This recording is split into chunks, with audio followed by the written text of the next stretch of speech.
गुरुर्ब्रह्मा गुरुर्विष्णु गुरुर्देवो महेश्वरा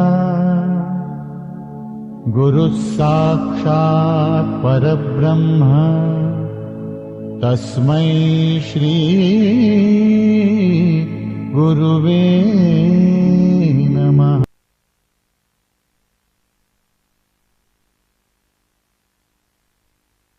सद्गुरु मिलवें सर्वाधार, मंगलमय मंगल करन विनवो बारंबार।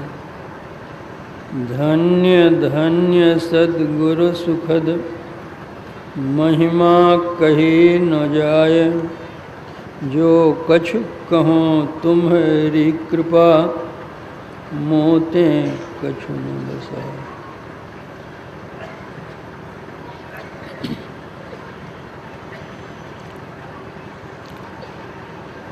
समवेत समादरणीय सज्जन वृंद, आदरणीय माताओं तथा भक्तिमती बहनों, संतमत सत्संग में संत वाणी की प्रधानता होती है।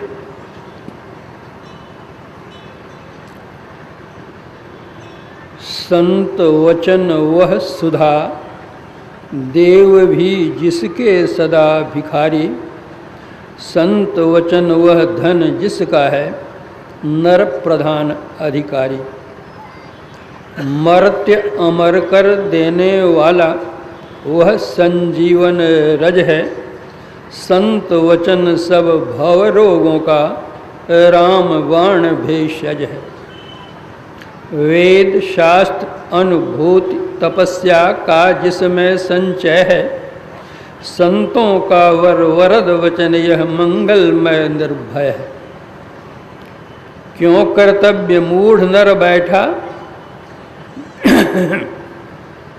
बिना शोक का वाहन। संत वचन के सुधा सिंधु में कर संतत अवगाहन। दूर असत से कर सत पथ की ओर ले जाने वाला, और मर्त्य से हटा अमरता तक पहुँचाने वाला।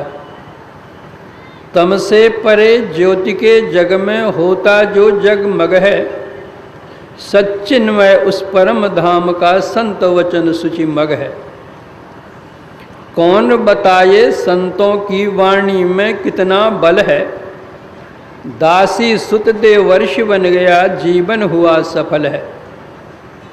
उन्हीं संत की वाणी ने यह चमत्कार दिखलाया। दैत्य वंश में देवोपम प्रहलाद प्रकट हो आया। अगणित बार संत वाणी ने निज प्रभाव प्रगटाया। जिसे मानकर बालक ध्रुव ने हरि का ध्रुव पद पाया। एक लुटेरा था जिसने भी सुनी संत की वाणी। वाल्मीकि बन गया आदि कवि भुवन विविध विज्ञानी। संतों की वाणी में वह ओज है, वह तेज है, वह शक्ति है, वह ऊर्जा है। पतित को पावन करे, गिरे को उठावे, अंधे को राह दिखलावे, तम में ज्योति प्रकट करे। यह संतों की वाणी में ही क्षमता है। इसलिए संतमत सत्संग में किसी न किसी संत की वाणी का पाठ किया जाता है और उस आधार पर ही कुछ कहा जाता है। अभी आप लोगों ने रामचरितमानस का पाठ सुना है। यह रामचरितमानस एक विलक्षण ग्रंथ है।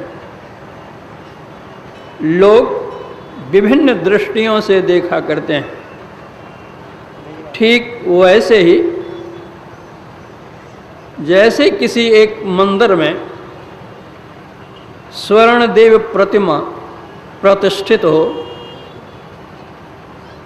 श्रद्धालु भक्त उस प्रतिमा को देखकर अपनी श्रद्धा अर्पित करते हैं, प्रणाम निवेदित करते हैं, प्रसन्नतापूर्वक जाते हैं।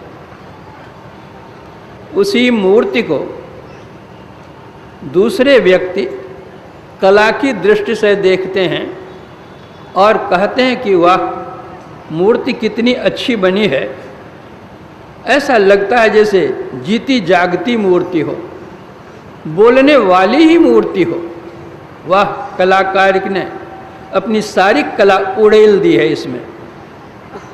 वह कला की प्रशंसा करते हुए प्रसन्न होते हुए जाता है। तीसरा व्यक्ति उसी मूर्ति को देखकर सोचता है कि वह मूर्ति तो सब तरह अच्छी है ही, और खरे सोने की बनी हुई मूर्ति है। वह द्रव्य की दृष्टि से देखता है। चौथा व्यक्ति आता है, वह उसी मूर्ति को देख करके मन ही मन सोचता है कि वाह, मूर्ति सब तरह अच्छी है, द्रव्य भी बहुत अच्छा है। अगर कोई नहीं रहे तो मैं इस मूर्ति को लेकर ही 9 2 11 हो जाऊं। मूर्ति एक ही है, लेकिन अपनी अपनी दृष्टि भिन्न भिन्न है। उसी तरह रामचरितमानस को कोई एक पारिवारिक ग्रंथ मानते हैं, कोई कहते हैं एक राजा का जीवन वृत्त उसमें है, एक आदर्श राजा को किस तरह होना चाहिए उसका चित्रण किया गया है। कोई कहते हैं रामचरितमानस से राजनीति का शास्त्र है, इसमें बहुत सी राजनीति की बातें भरी पड़ी हैं। कोई कहते हैं अरे भाई, ये राजनीति ही नहीं है, इसमें तो कूटनीति भी भरी है। सोचो ना, कहाँ तो राजगद्दी पर बिठाया जा रहा था राम को और कहाँ जंगल भेज दिया गया। कैसी कूटनीति है। कोई कहते हैं नहीं, यह ग्रंथ है भगवान श्री राम के सगुण साकार रूप का वर्णन इसमें किया गया है। बताया गया है कि सगुणोपासना किस तरह करो और भगवान उपासना करने से क्या लाभ होता है, भक्ति करने से क्या लाभ होता है, आदि बातें बताई गई है। दूसरे कहते हैं कि भाई, मात्र सगुण की ही बात इसमें नहीं है, इसमें निर्गुण की भी बात है।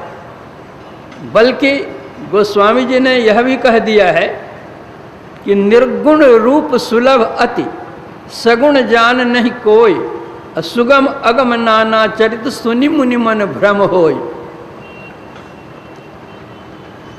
कोई और कहते हैं कि भाई, इसमें सगुण भी है, इसमें निर्गुण भी है, और सगुण निर्गुण से परे की भी बात इस रामचरितमानस में है। अब वास्तविकता इसकी है क्या, वो तो इसको गहराई में बैठने से ही पता चलेगा। और उसकी गहराई में बैठे तो कौन? जो कछु काल करिय सत्संगा, तब होए महामोह भय भंगा। जिन्होंने कुछ दिनों तक सत्संग किया है वे ही इसकी गहराई में बैठ सकते हैं। जिनको संत सद्गुरु मिले हैं, सदयुक्ति मिली है और सत साधना की है, रामायण का सार क्या है, तथ्य क्या है, रहस्य क्या है, सत्य क्या है, वे ही जान सकते हैं। इसलिए कहा गया, बिनु सत्संग विवेक न होई, राम कृपा बिन सुलभ न सोई। जब तक सत्संग नहीं करेंगे तब तक विवेक नहीं होगा। विवेक अर्थात सत्यासत्य का ज्ञान, कर्तव्य कर्तव्य का ज्ञान, धर्माधर्म का ज्ञान। क्या सत्य है, क्या असत्य है, क्या कर्तव्य है, क्या अकर्तव्य है, क्या योग्य है, क्या अयोग्य है। जैसे दूध और पानी मिलाकर हंस के सामने रखा जाए तो हंस दूध ले लेता है और पानी को छोड़ देता है।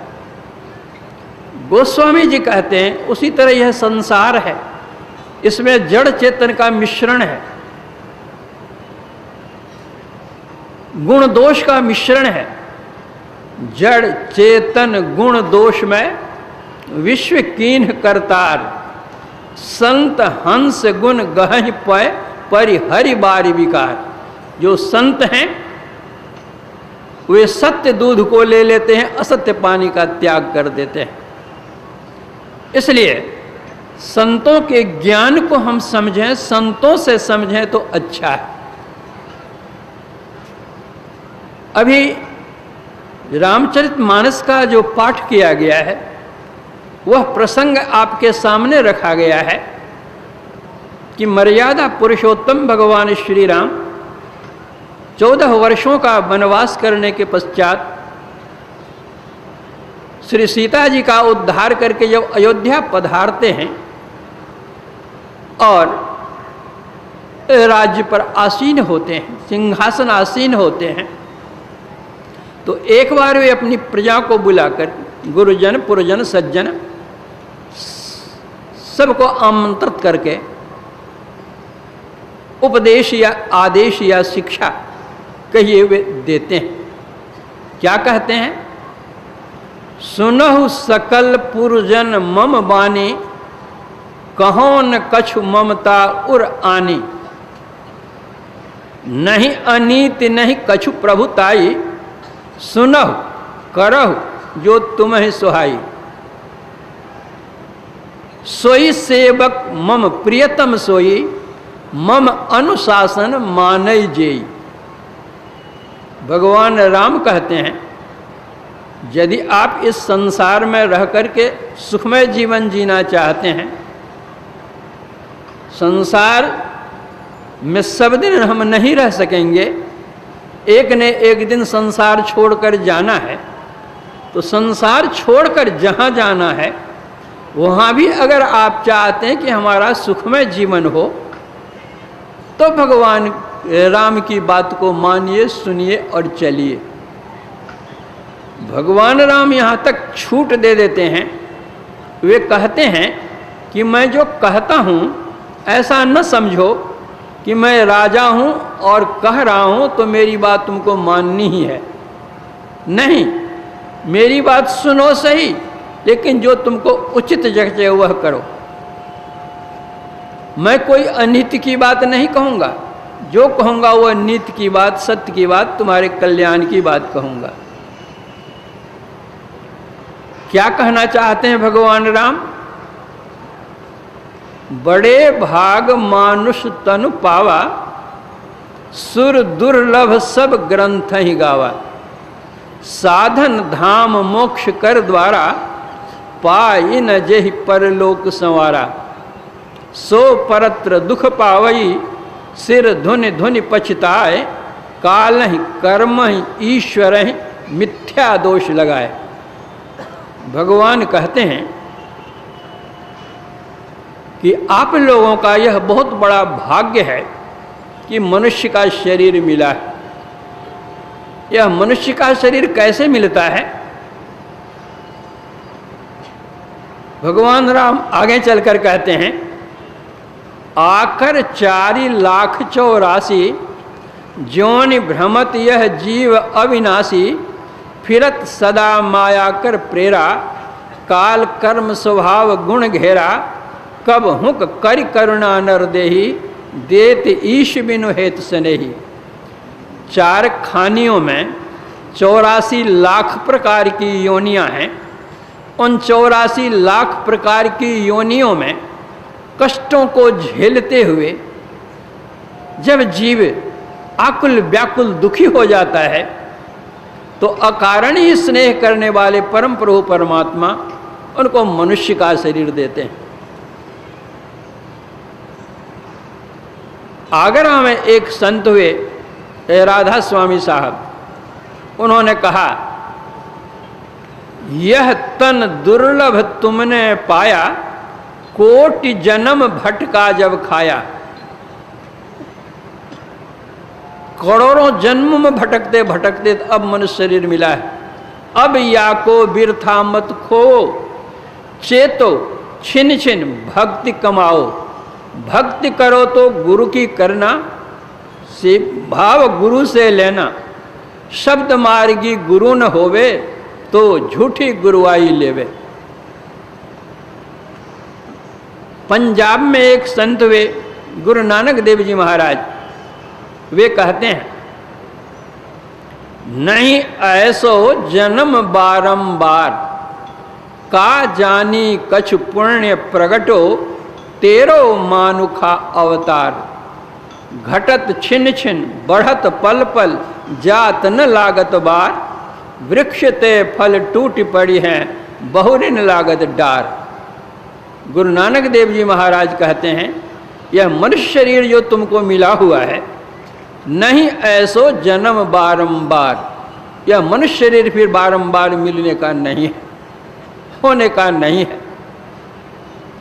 क्या प्रभु की कृपा हो गई है, अनुकंपा हो गई है, दया हो गई है, या कृपा हो गई है, कहा नहीं जा सकता। तुमको मनुष्य का शरीर दे दिया है। अब इस मनुष्य शरीर पाकर के तुम क्या करो, तुम्हारी स्थिति क्या है। घटत छिन छिन बढ़त पल पल, जात न लागत बार। कहते हैं एक ओर तो घट रहा है, दूसरी ओर बढ़ रहा है, और यह क्षण क्षण घटना और बढ़ना हो रहा है। यह क्या, जिस दिन हम जन्म लिए थे वह प्रथम दिन था। मान लीजिए 100 वर्ष की आयु लेकर के हम इस संसार में आए।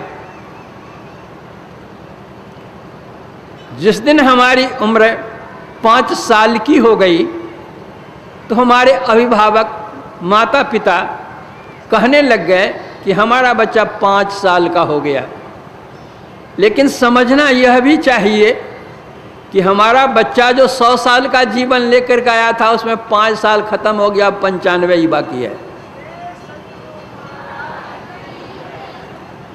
जिस दिन हमारी उम्र 10 साल की हुई तो हमारे अभिभावक तो समझने लगे हमारा बच्चा 10 साल का हो गया, लेकिन 100 में से 10 घट गया। 25 साल के हो गए तो हमारे अभिभावक कहने लगे कि हमारा बेचा तो सयाना हो गया, 25 वर्ष का हो गया, लेकिन 75 अब बाकी रहा है, 25 तो समाप्त हो गए। इसी तरह एक तरफ तो जीवन घटता चला जा रहा है, आयु घटता चला जा रहा है, घटत छिन छिन, और इधर उम्र बढ़त पल पर होता रहता है।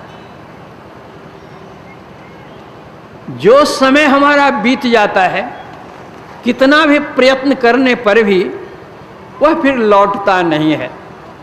जिस तरह जिस नदी में हम एक बार जिस जल में डुबकी लगा लेते हैं, उस जल में फिर हम दूसरी बार डुबकी नहीं लगा सकते, क्योंकि वह जल तो चला गया निकल करके आगे। अब दूसरा जल आएगा, उसमें हम डुबकी लगाएंगे। उसी तरह हमारे जीवन के जो क्षण हैं वे बीतते चले जा रहे हैं, बीतते चले जा रहे हैं, बीतते चले जा रहे हैं। जो बीत गया वह फिर आने का नहीं। किस तरह गुरु नानक देव जी कहते हैं, जिस तरह वृक्ष से कोई फल टूट करके गिर जाता है, किसी भी उपाय से वह फल उस डाल में नहीं लग सकता है, उसी तरह जीवन के जितने क्षण हमारे बीत गए हैं वह फिर दोबारा आने को नहीं है।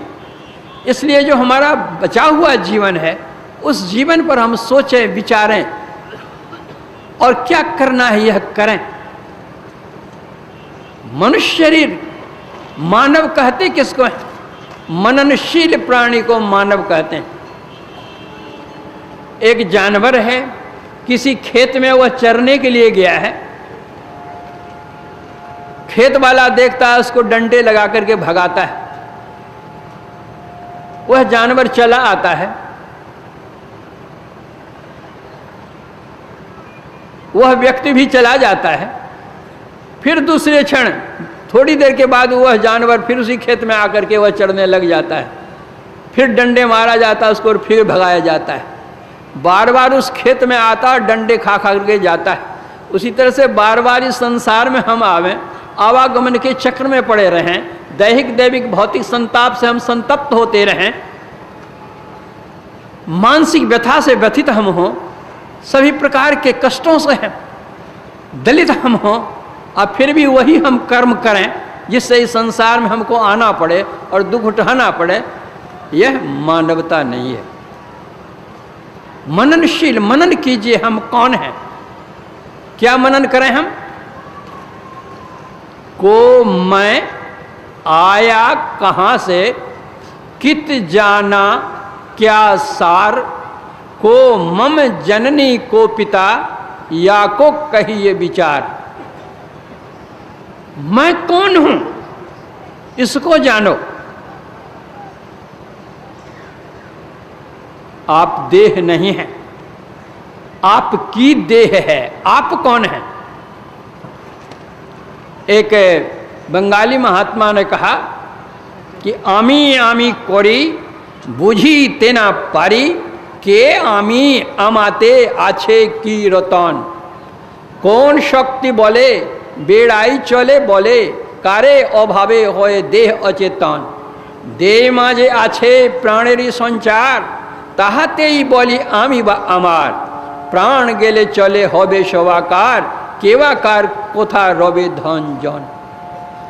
आमी करी, हम हैं यह तो हम कहते हैं, लेकिन इतनी उम्र हम लोगों की हो गई, कभी अपने से भेंट हुई कि आप कौन हैं?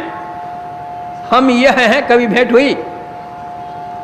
हम अपनी पत्नी को पहचानते हैं, पत्नी पति को पहचानती है।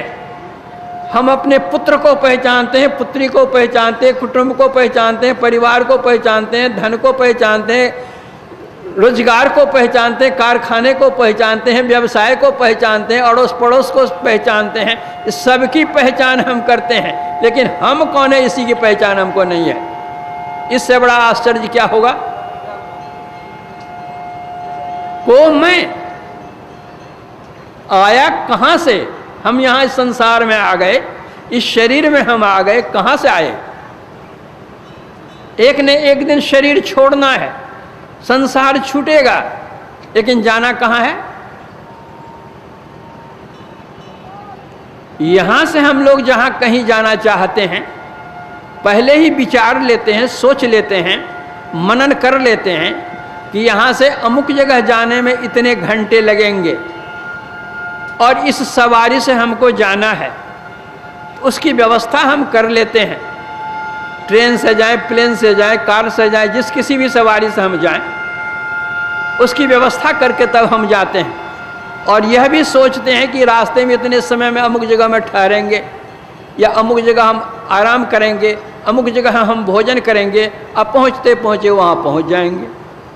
लेकिन जब हमारा शरीर छूटेगा तब हम कहाँ जाएंगे, कितने दिनों का, महीनों का, वर्षों का, घंटों का समय होगा वह पहुँचने का। रास्ते में कहाँ कहाँ हम रुकेंगे, रास्ते में हम क्या खाएंगे, क्या पिएंगे, कैसे रहेंगे, इस संबंध में कभी सोचा है? यहाँ तो हम घर में कुछ खा लेते हैं, टिफिन ले लेते हैं, कुछ पैसे भी ले लेते हैं और सोचते हैं ट्रेन में दे रहो, प्लेन में दे रहो, फल जगह रुक करके खा लेंगे। लेकिन शरीर छूटने के बाद का रास्ता कितना लंबा है, कभी सोचा है? गुरु नानक देव जी महाराज कहते हैं, जा मार्ग के गणे जाय न कोसा। वह इतना रास्ता लंबा है कि उसका कोस गिना नहीं जाता। गुरु नानक देव जी महाराज के जमाने में कोस था, आजकल किलोमीटर हुआ है। उपाय क्या है? तहाँ हरि के नाम सदा संगतोषा। वहाँ भगवत भजन जो है, प्रभु का जो नाम है, वही पाथेय है। जाएंगे सब, आए हैं सो जाएंगे, राजा रंक फकीर। एक सिंहासन चढ़ी चले और एक बांधे जाए जंजीर। जाएंगे सब, लेकिन एक सिंहासन पर चढ़ करके जाएंगे और एक बंधे हुए जाएंगे। अर्थात एक सुख से जाएंगे और सुख के स्थान में जाएंगे, और दूसरे दुख से जाएंगे और दुख के स्थान में जाएंगे। सुख से कौन जाएंगे, दुख से कौन जाएंगे, सुख के स्थान में कौन रहेंगे, दुख के स्थान में कौन जाएंगे? रामचरितमानस के उत्तरकांड में ही आया है। नरक सरग अपवरग निसेनी, ज्ञान विराग भगति सुख देनी। इस शरीर में जो हम हैं, इस शरीर से निकलने के समय निकलने के 3 रास्ते हैं। एक अंधकार का रास्ता है, दूसरा प्रकाश का रास्ता है, तीसरा शब्द का रास्ता है। एक नरक में जाने का रास्ता है, दूसरा स्वर्ग में जाने का रास्ता है, तीसरा बहिष्ठ में निजात में जाने का रास्ता है। जब हम कुरान शरीफ पढ़ते हैं तो कुरान शरीफ के अंदर में भी यही 3 बातें आई हैं। कुरान शरीफ के सूरे फातिहा में लिखा है, ऐ क़यामत के दिन का मालिक मुझे सीधा रास्ता बतला, मुझे वह रास्ता बता जिस पर तुम्हारी महर हुई है, मुझे वह रास्ता मत दिखा जिस पर तुम्हारा गजब हुआ है। अब विचारने का विषय यह है कि अल्लाह परवरदिगार महान कृपालु हैं, दयालु हैं। जो प्रभु दयालु हैं, कृपालु हैं, वे क्या अपनी संतान को नरक देंगे? किसी को नरक देंगे, किसी को स्वर्ग देंगे और किसी को निजात देंगे? ऐसा कहीं हो सकता है? ऐसा लिखा गया तो क्यों? एक पिता के विपुल कुमारा होई पृथक गुणशील अचारा। एक ही पिता के कई पुत्र होते हैं और सबके भिन्न भिन्न स्वभाव होते हैं। सब पर पिता ही प्रीति सम होई, सबके ऊपर पिता की प्रीति रहती है, स्नेह रहता है। तो फिर ऐसा क्यों? ऐसा इसलिए कि जो बुरे बुरे कर्मों को करते हैं, जो कुरान शरीफ में लिखा हुआ वर्जित कर्म, उन वर्जित कर्मों को जो कोई करते हैं उनको वे दोजख में डालते हैं, दोजख की आग में उनको जलाते हैं। और जो कुरान शरीफ के अंदर, धर्मशास्त्र के अंदर विहित कर्मों को करते हैं वे बहिष्ठ में भेजे जाते हैं। वहाँ पर उसको आनंद का बाग मिलता है। नरक में तो आग मिलती है और यहाँ पर आनंद का बाग मिलता है। लेकिन वहाँ भी सब दिन रहना नहीं होता है, एक ने एक दिन वहाँ से भी हटना होगा। तब इन दोनों के परे, जिसको निजात कहते हैं, मुक्ति कहते हैं, उस मुक्ति की जो क्रिया है प्राप्त करने की, जो साधना है, उसकी जो साधना करते हैं वे निजात में जाते हैं, सभी बंधनों से वे छूट जाते हैं। वही भगवान श्री राम कहते हैं कि अगर तुम स्वर्ग की कामना करते हो तो स्वर्ग सब दिन रहने वाला नहीं है। स्वर्गो स्वल्प अंत दुखदायी, अंत में वह भी दुख देने वाला है। इसलिए तुम मानव हो, सोचो, स्वर्ग नरक से ऊपर अपने को ले जाओ, मोक्ष प्राप्त कर लो। वैचारिक दृष्टि से हम देखते हैं तो ईसाई धर्म, इस्लाम धर्म और वैदिक धर्म, तीनों धर्म में अभिन्नता है, कोई भिन्नता नहीं है, मात्र शब्दांतर है। और यह भी शब्दांतर देशांतर के कारण है। देशांतर के कारण भाषांतर है और भाषांतर के कारण शब्दांतर है, लेकिन तत्वतः एक ही है। भले ही हम वाटर कह लें, आब कह लें, पानी कह लें, भाषा, ये 3 भाषा के 3 शब्द होते हैं, लेकिन ये चीज एक ही होती है। उसी तरह हम गॉड कहें, अल्लाह कहें, परमात्मा कहें, एक ही बात है। 3 बच्चे खेल रहे थे, तमाशा दिखला रहे थे, लोग इकट्ठे थे। किसी सज्जन ने कुछ पैसे दे दिए उन तीनों बच्चों को कि जो इच्छा तुम्हारी खाना। अब वे तीनों बच्चे आपस में विचार करने लग गए कि इन पैसों का व्यवहार हम लोग क्या करें। उसमें तीनों बच्चे, एक तो ईसाई थे, दूसरे इस्लाम थे, तीसरे वैदिक थे। एक दूसरे की भाषा वे लोग जानते नहीं थे। जो ईसाई बच्चे थे उसने कहा मेरी इच्छा है कि वाटरमेलन खाएं। जो इस्लाम बच्चा था वह कहता है मेरी तो इच्छा है कि हिंदवाना खाएं। जो वैदिक लड़का था वह कहता है मेरा मन तरबूजा खाने का है। अब वे तीनों बच्चे आपस में झगड़ने लग गए। उक्त सज्जन ने पूछा, अरे तुम तो अभी सबको तमाशा दिखला रहे थे, खुश कर रहे थे सबको, और तुम आपस में झगड़ने लग गए, क्या बात है? तीनों ने अपनी अपनी फरियाद रखी कि इस तरह की बात। उक्त सज्जन ने पैसे ले लिए और कहा लाओ, जो तुम लोग चाहता वही तुमको दूंगा। बाजार से वो चीज़ मंगाकर कपड़े से ढक लिया। जो ईसाई बच्चा था उससे पूछा तुमको क्या चाहिए? उसने कहा हमको वाटरमेलन चाहिए। एक टुकड़ा काट कर उसके हाथ में दिया, कहा यही चाहिए ना? बोला हाँ यही चाहिए। जो इस्लाम धर्म का लड़का था सब तुमको क्या चाहिए? उन्होंने कहा हमको हिंदवाना चाहिए। उसी का दूसरा टुकड़ा उसके हाथ में दिया, कहा हाँ यही तो हमको चाहिए, मांगते थे हम लोग, ये लोग देना नहीं चाहते थे। जो वैदिक धर्म का लड़का था सब तुमको क्या चाहिए? उनका मुझको तरबूजा चाहिए। तीसरा टुकड़ा उसके हाथ में दिया, कहा यही चाहिए? बोला हाँ यही चाहिए।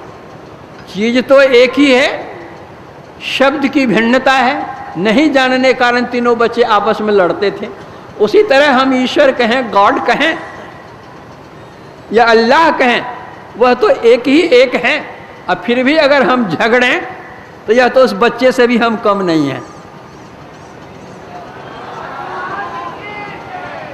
समझे? हाँ वह है, यह मनुष्य शरीर मिला है। मानव कहते किसको? अपने सुख के लिए जो दूसरे को दुख नहीं देता वह है मानव।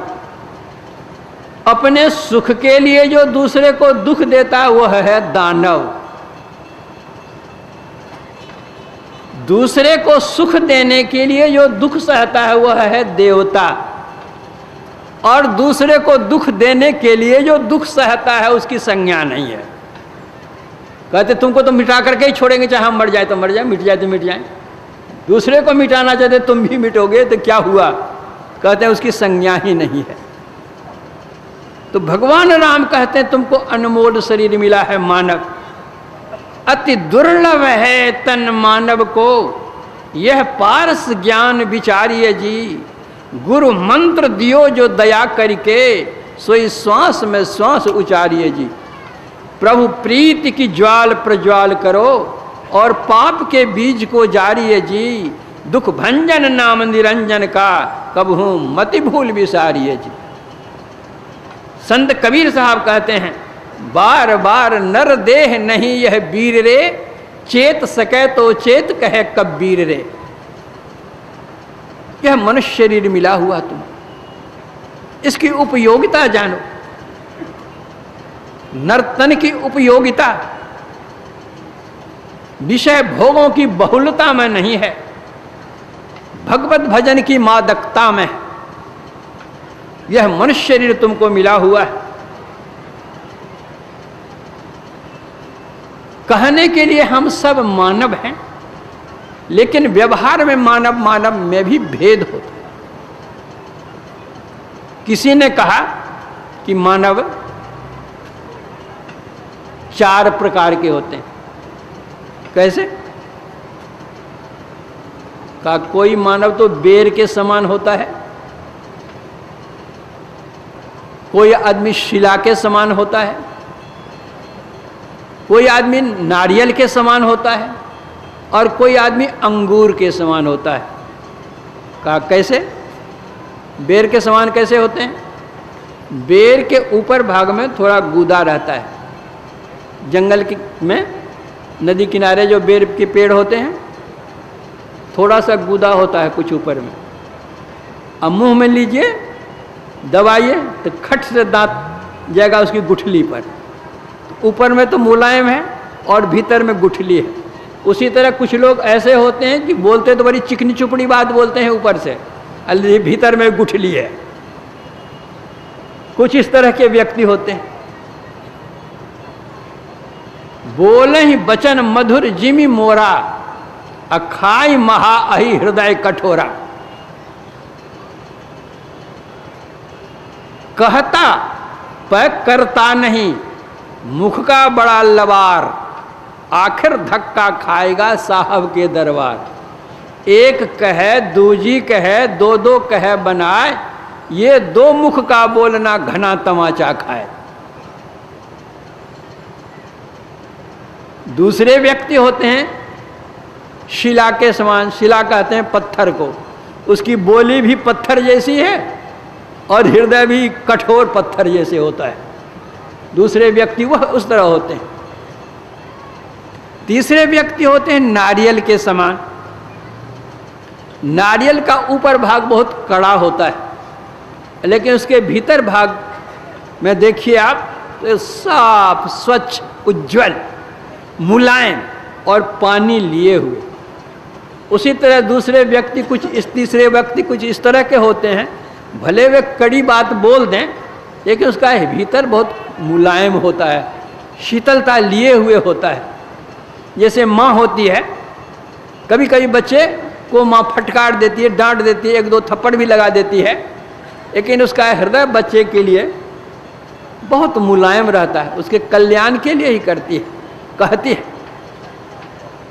बच्चे से इतना स्नेह होता है माँ तक, कलेजा के समान अपने को बच्चे को रखती है। तो संत चरणदास जी महाराज ने कहा, पितुसु माता सौ गुना, सुत को राखे प्यार, मन से ती सेवन करे तनसु डांट अरुगार। पिता जितना प्यार अपने बच्चे का क्या करते हैं, तो चरणदास जी महाराज कहते हैं कि माँ उससे 100 गुना अधिक प्यार करती है। भले ऊपर से डांट फटकार वह कर दे, लेकिन भीतर में प्रेम भर करके, प्रीति भर करके रखती। अब कहते हैं कि माता सु हरि 100 गुना, जितना प्यार माता करती हैं उससे 100 गुना अधिक प्यार परम प्रभु परमात्मा करते हैं। और जितना प्यार परम प्रभु परमात्मा करते हैं तो कहते 3 से 100 गुरुदेव, 100 गुना प्यार गुरुदेव करते हैं। प्यार करें और गुण हरें चरणदास सुखदेव। परम प्रभु परमात्मा प्यार हमको देते हैं, प्यार हमको करते हैं, लेकिन हमारे अवगुण को नहीं हर सकते हैं।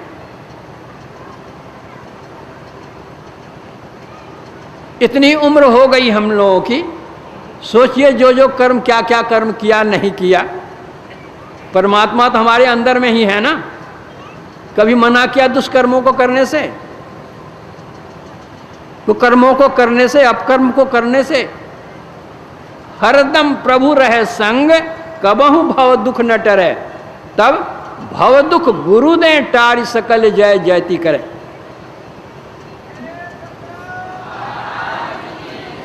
जो संत सदगुरु होते हैं वे प्यार भी करते हैं परमात्मा से अधिक और अवगुण भी हरते हैं। वे बतलाते हैं यह अकर्तव्य कर्म है, इसको मत करो, इसका फल तुमको दुख होगा। वे क्या करते हैं, एक पत्थर का टुकड़ा है सड़क पर, सवारियां जाती हैं आती हैं उस होकर के, उस पत्थर की कोई कीमत नहीं होती। लेकिन जो संत सदगुरु होते हैं, कलाकार होता है, उस पत्थर को उठा लेता है वह कलाकार और उसको काट छांट करके एक मूर्ति का रूप दे देता है, एक देव मूर्ति का रूप हो जाता है वही पत्थर, पूजा करने लग जाते हैं। उसी तरह यह मानव जो संसार में आया है, वो पत्थर का टुकड़ा है, कोई कीमत नहीं। लेकिन जिसको जिस तरह के गुरु मिल जाते हैं, उसका ज्ञान मिल जाता है, तदनुकूल वो उसके जो पूज्य हो जाता है, देवतुल्य हो जाता है। इसलिए संत दादू दयाल जी महाराज कहते हैं, सतगुरु पशु मानस करें, मानस थे सिद्ध सोई, दादू सिद्ध थे देवता देव निरंजन होई। यह तो भगवान राम कहते हैं कि यह मनुष्य का शरीर जो तुमको मिला है, इसकी उपयोगिता जानो। क्या? यह मनुष्य शरीर तुमको मिला है सुर दुर्लभ, देवताओं को भी यह दुर्लभ है, वह तुमको सुलभ है। क्या है? साधन धाम। जो साधना करो इस शरीर में फल मिलेगा, यही शरीर है। चौकीदार बना हुआ है, यही शरीर है। थानेदार बना हुआ है, यही शरीर है। डीएसपी बना है, एसपी बना है, आईजी बना है, डीआईजी बना है, यही शरीर है। एमएलए हैं, एमपी हैं, मंत्री हैं, महामंत्री हैं और राष्ट्रपति हैं, यही शरीर है। मास्टर है, वकील है, इंजीनियर है, शरीर यही है। जिनको जिस तरह के गुरु मिल गए, यही शरीर है जिसमें बड़े बड़े संत महात्मा लोग आए हुए हैं, साधना करके परम पुरुष परमात्मा को प्राप्त किए हुए हैं। यह मनुष्य शरीर अनमोल है, इसका कोई मोल नहीं है। इस अनमोल शरीर का जो मोल जानते हैं, वे भी